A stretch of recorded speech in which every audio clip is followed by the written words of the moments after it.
I was unwrapping my turkey sandwich when I saw them through the break room window. Two people in navy blazers with clipboards, standing outside my cubicle. My heart didn't race. It just knew. Tessa Carmichael had finally done it. The compliance officers were rifling through my workspace like they owned it. One was photographing my computer monitor. The other was opening my desk drawers, wearing latex gloves like I was contaminated. I watched them for maybe 30 seconds before walking over. "Find anything interesting?" I asked, keeping my voice steady. The taller officer looked up from my filing cabinet. "Ms. Rodriguez, we're conducting a routine inspection based on reports of workplace violations." Routine. Right. I knew exactly what reports they meant, and I knew exactly who had filed them. Tessa was hovering 3 cubicles away, pretending to organize papers while watching everything unfold. She'd been building this moment for months. "What kind of violations?" I asked. "Unprofessional conduct, systematic errors in client communications, potential safety hazards in workspace organization." The shorter officer read from his notes without looking at me. "We need to complete this inspection before you can return to your workstation." Before I dive deeper into what happened next, could you please take a few seconds to tell me in the comments where you're listening from, because I want to know where my story is reaching. And please like, subscribe, and hit the bell, because what I'm about to share with you changed everything about how I see workplace dynamics. My name is Ana Morales, and I've been working at this major insurance company for 4 years. I handle high-value client accounts, which means when I mess up, it costs serious money. Tessa started here 6 months after me, and from day one, she made it clear she thought my position should belong to her. See, Tessa had this thing where she needed to be the smartest person in every room. She'd interrupt my client calls to clarify points I'd already explained perfectly. She'd CC our supervisor on emails correcting grammar mistakes that didn't exist.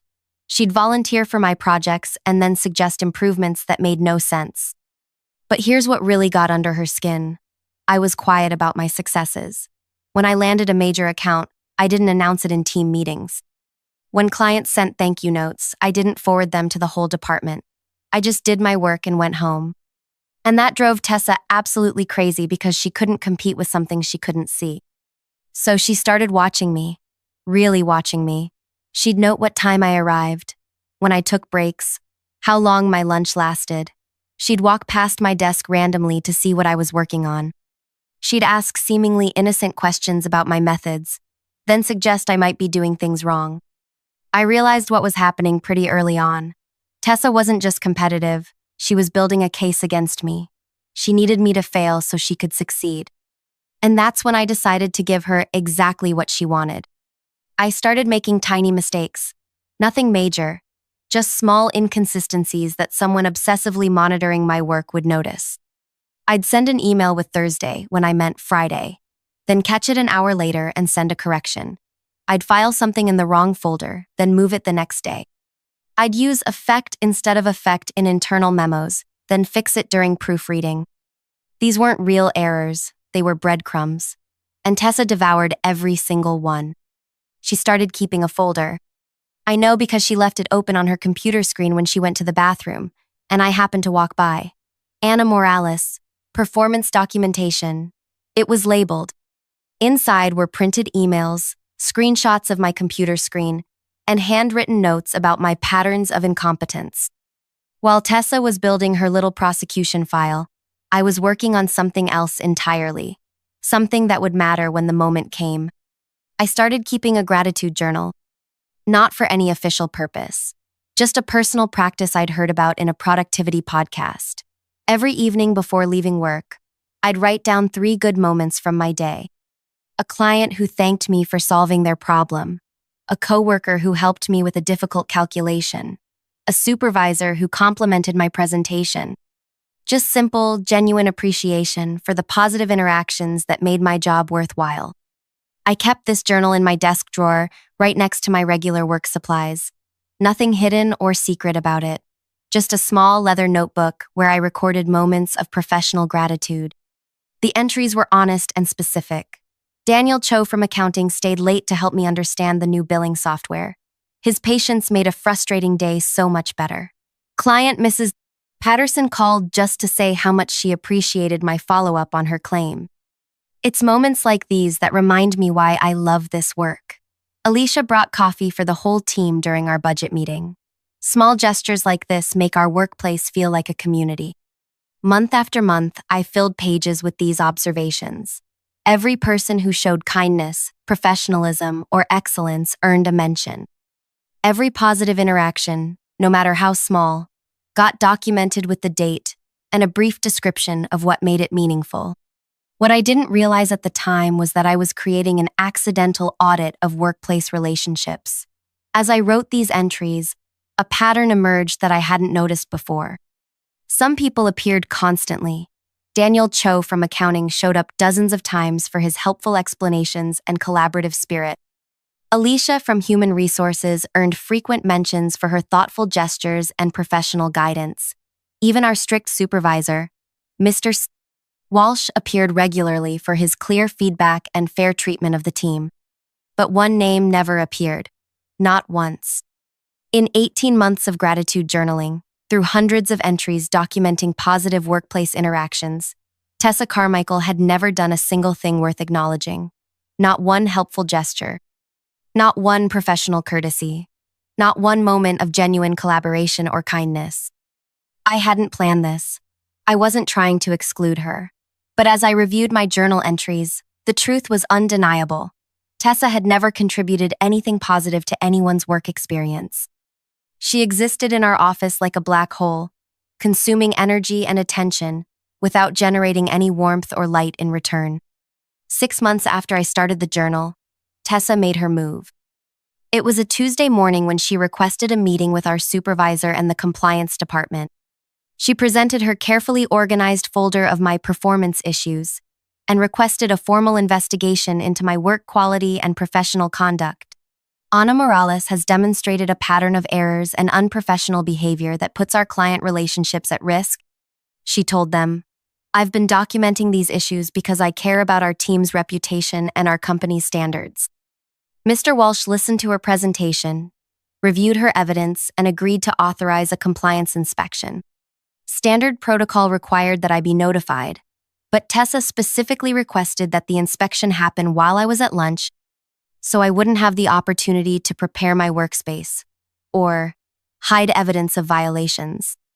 And that's how I ended up watching 2 compliance officers search through my belongings while I stood there with half a turkey sandwich, knowing that everything was about to change. The officers were thorough. They photographed my computer screen, which showed a perfectly organized client management system. They examined my filing cabinet, which contained meticulously labeled folders in alphabetical order.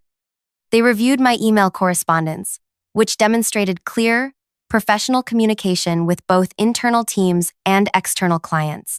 And then the shorter officer opened my desk drawer.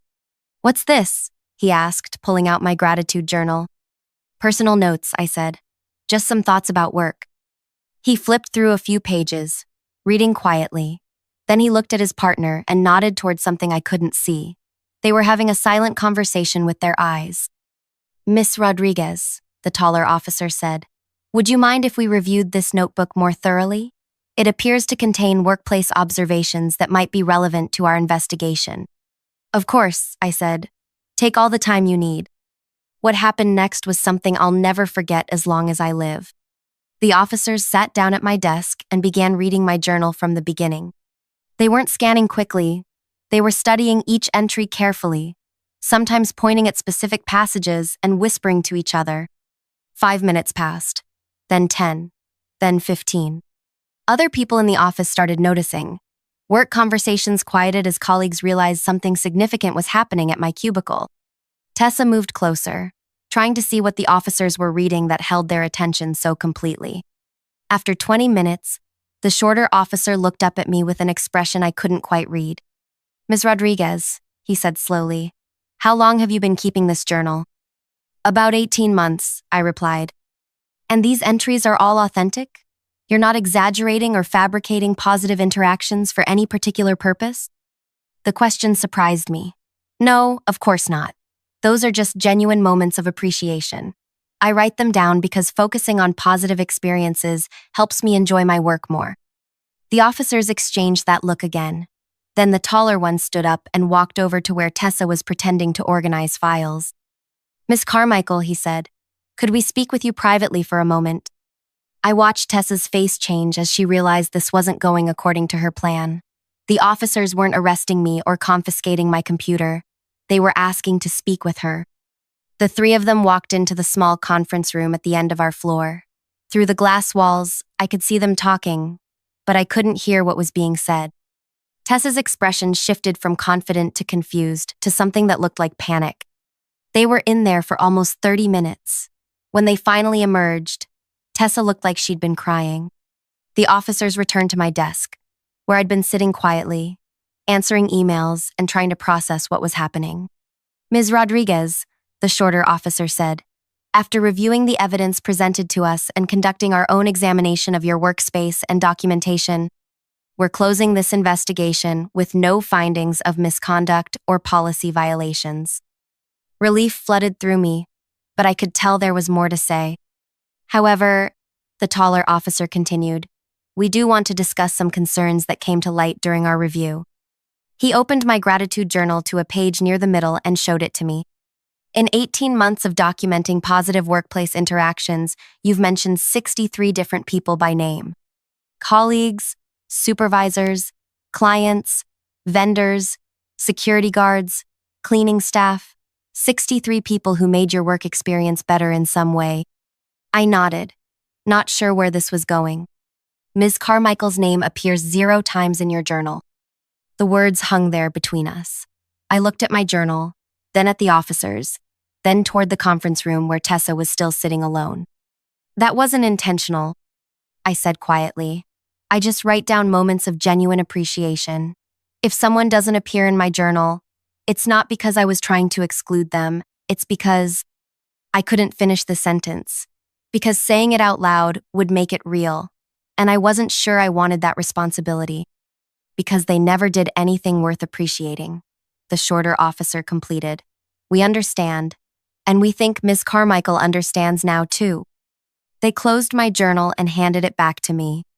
"The irony," the taller officer said, "is that she was so focused on documenting your mistakes that she never considered what her own behavior looked like from the outside. Your journal inadvertently created a record of workplace relationships that reveals more about office dynamics than any performance review ever could." They packed up their materials and prepared to leave. As they walked away, I heard one of them say to the other, 18 months, and not a single positive mention.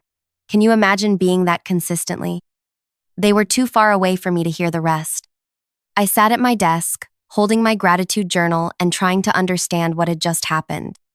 Around me, normal office sounds were returning. Keyboards clicking, phones ringing, quiet conversations about project deadlines and weekend plans. But everything felt different now. The compliance investigation that was supposed to destroy my career had instead revealed something much more devastating about the person who'd orchestrated it. Tessa Carmichael had spent months documenting my tiny, inconsequential mistakes, while being completely blind to her own toxic impact on everyone around her. She'd been so busy trying to prove I didn't belong here that she'd never considered whether she belonged here herself. And now everyone knew.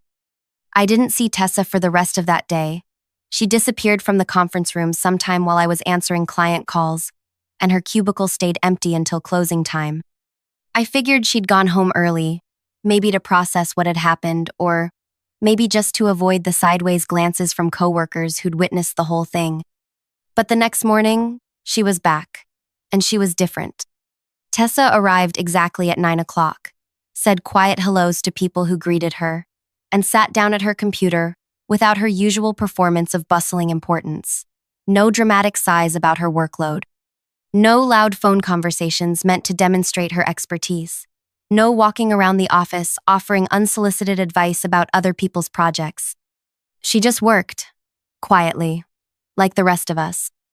I thought maybe the compliance investigation had given her some perspective. Maybe she'd realized how her behavior looked to others and decided to change. Maybe this whole nightmare was actually going to have a positive ending where we all learned something about workplace communication and moved forward professionally. I was so naive. The real story started unfolding 3 days later, when Daniel Cho from accounting stopped by my desk during his afternoon coffee run. "Hey, Anna," he said, keeping his voice low. "Can I ask you something kind of weird?" "Sure," I said, saving the client report I was working on. "Did you know that Tessa has been asking people about your journal?" My heart started beating faster. "What do you mean?" "She cornered me yesterday in the break room. Started asking if I knew you were writing about people at work, whether I thought that was professional, whether I was comfortable with my personal interactions being documented without my consent." I felt something cold settle in my chest. "What did you tell her?" I told her the truth, that I think it's nice someone notices when people are helpful or kind. But Anna, she's not just asking me. She's talking to everyone. Alicia, Mr. Walsh, even people from other departments. Daniel Cho glanced around to make sure no one was listening, then leaned closer. "She's trying to make your journal sound creepy, like you're spying on people or building some kind of surveillance file. She's telling people that documenting workplace interactions without consent could be a privacy violation or harassment." The realization hit me like a truck. Tessa wasn't learning from what happened. She was doubling down. She couldn't accept that the compliance investigation had revealed her own toxicity, so she was trying to turn my gratitude practice into something sinister. Has anyone seemed convinced by what she's saying?" I asked. Daniel Cho shook his head. "Not really. Most people think she's reaching. But Anna, she's persistent, and she's good at planting seeds of doubt. You know how she operates." I did know. This was exactly Tessa's pattern. When direct confrontation failed, she'd switch to subtle manipulation. She'd turn my moment of vindication into a new weapon against me. That afternoon, I decided to test Daniel Cho's warning. I paid attention to how people interacted with me. Were conversations shorter than usual? Did anyone seem uncomfortable or guarded? At first, everything seemed normal, but by the end of the week, I started noticing small changes. Alicia from Human Resources, who usually stopped by my desk for friendly chats, suddenly seemed busy whenever I approached her workspace. Mr. Walsh's responses to my emails became more formal, less warm. Even the security guard who normally exchanged pleasantries during my morning arrivals just nodded politely without his usual smile. Tessa was poisoning my relationships one conversation at a time. I realized I had two choices. I could confront this directly, march into Mr. Walsh's office and explain what Tessa was doing, but that would make me look defensive and paranoid. It would confirm her narrative that I was overly focused on workplace dynamics and personal relationships. Or I could do something else entirely. I decided to give Tessa exactly what she wanted, but not in the way she expected. The next Monday morning, I sent an email to my entire department with the subject line, "Personal Journal, Transparency and Consent." The message was simple. "Hi, everyone. Some of you may have heard that I keep a personal gratitude journal where I occasionally note positive workplace interactions. I want to be completely transparent about this practice and ensure everyone is comfortable with it. The journal is purely personal, a way for me to focus on positive moments in my workday. It's never been shared with supervisors or used for any professional purpose. However, I understand that some people might feel uncomfortable having their kindness or professionalism noted in someone else's private writings. If you would prefer that I not include any interactions with you in my personal journal, please let me know. I will absolutely respect that preference, and it won't affect our working relationship in any way. I value all of you as colleagues and want everyone to feel comfortable with how we interact professionally. Best regards, Anna." I sent the email and waited. Within an hour, my inbox started filling with responses, but they weren't what I expected. Alicia was the first to reply.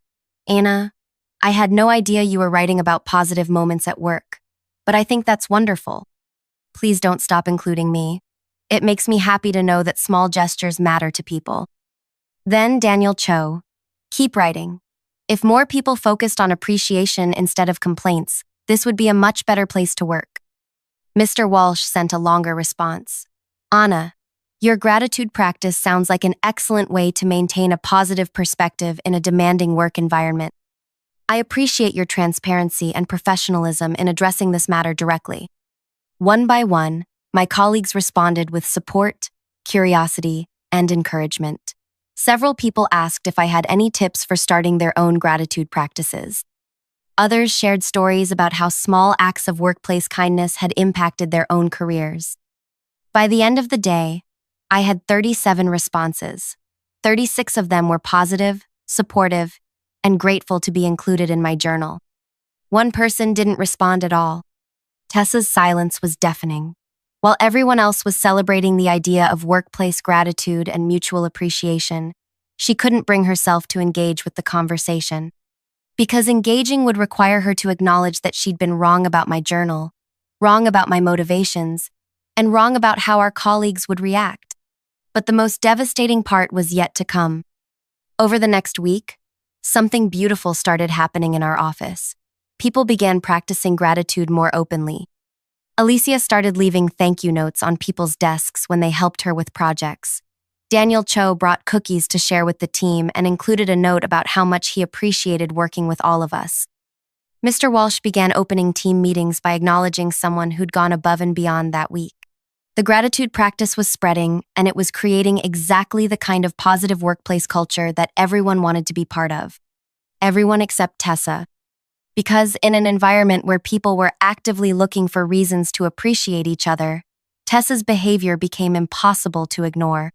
When everyone else was expressing genuine thanks for collaboration and support, her constant criticism and competitive undermining stood out like a siren. I watched her try to adapt. She started saying thank you more often, but it sounded forced and hollow. She attempted to give compliments, but they came out as backhanded observations that left people feeling worse than before. She even tried to start her own gratitude practice, but her entries focused more on her own contributions than on appreciating others. The contrast was stark and uncomfortable. While the rest of us were building each other up, Tessa remained focused on tearing people down. And now that everyone was paying attention to workplace dynamics through a lens of appreciation, her toxicity became impossible to miss. 3 weeks after my transparency email, Mr. Walsh called me into his office. "Anna," he said, "I wanted to thank you for introducing this gratitude practice to our team. The change in morale has been remarkable." "I'm glad it's had a positive impact," I replied. "However," he continued, "this new focus on workplace relationships has also highlighted some concerning patterns with one of our team members." He didn't need to say who. "I've been observing interactions more carefully since your email, and I've noticed that while most people are embracing this culture of mutual appreciation, one person seems unable or unwilling to participate in positive team dynamics." Mr. Walsh opened a folder on his desk. "I've also been reviewing the complaints and concerns that have been brought to my attention over the past 6 months. Individually, they seemed like minor personality conflicts or communication issues. But when I look at them together, with this new perspective on workplace relationships, a troubling pattern emerges." He showed me a list of incidents. All of them involved Tessa creating conflict, undermining colleagues, or disrupting collaborative efforts. The compliance investigation was the final straw. "Mr. Walsh said, using company resources to pursue a personal vendetta against a colleague is unacceptable, but what really concerns me is the systematic nature of these behaviors." He closed the folder and looked at me directly. "Anna, I want you to know that your gratitude practice didn't just improve our team culture. It also gave us a framework for understanding what positive workplace relationships look like. And once we could see what positive looks like, the negative became impossible to ignore." I sat there absorbing what he was telling me. "Tessa has been moved to a different department," he continued. "One where her individual contributions can be valued without the need for extensive team collaboration. It's not a demotion, but it is a recognition that she's not suited for our collaborative environment." I felt a strange mix of relief and sadness. Relief that the toxic dynamic was finally being addressed. Sadness that it had come to this. "The irony," Mr. Walsh said, "is that Tessa's own investigation into your work quality led us to discover that you're one of our most valued team members. The gratitude journal she tried to use against you actually demonstrated how much respect and appreciation you've earned from everyone in this organization." He was right. My simple practice of writing down positive moments had become a mirror that reflected everyone's true workplace character. And in that mirror, Tessa had been forced to see exactly what she'd become. 2 months later, I heard through office gossip that Tessa had requested a transfer to our company's branch office in another state. A fresh start, they said. New colleagues who didn't know her history. I wished her well, genuinely, because I understood now that her behavior wasn't really about me. It was about her own insecurity and inability to find joy in other people's success. My gratitude practice had simply made that truth impossible to hide. The revenge I'd gotten wasn't the kind you see in movies. I didn't destroy her career or humiliate her publicly. Instead, I'd created a mirror so clear and honest that she couldn't stand to look at her own reflection anymore. And in trying to tear me down, she'd accidentally revealed exactly who she really was. My gratitude journal is still on my desk. I still write in it every evening before going home. But now it serves a different purpose than when I started. It's not just about my own positivity anymore. It's become a reminder that the way we treat people matters, that kindness leaves traces, and that authenticity always wins in the end. Sometimes the best revenge isn't about making someone pay for what they did to you. Sometimes it's about creating a world where their behavior simply can't survive. If this story resonated with you, if you've ever dealt with a toxic colleague or found yourself questioning your own worth because of someone else's insecurity, please let me know in the comments. Share your own experiences with workplace dynamics, gratitude practices, or moments when truth revealed itself in unexpected ways. And if you want to hear more stories about navigating difficult people and finding authentic ways to protect your peace, please like this video and subscribe. Your support means everything to me, and knowing that these stories help people feel less alone in their struggles makes every difficult moment worth sharing.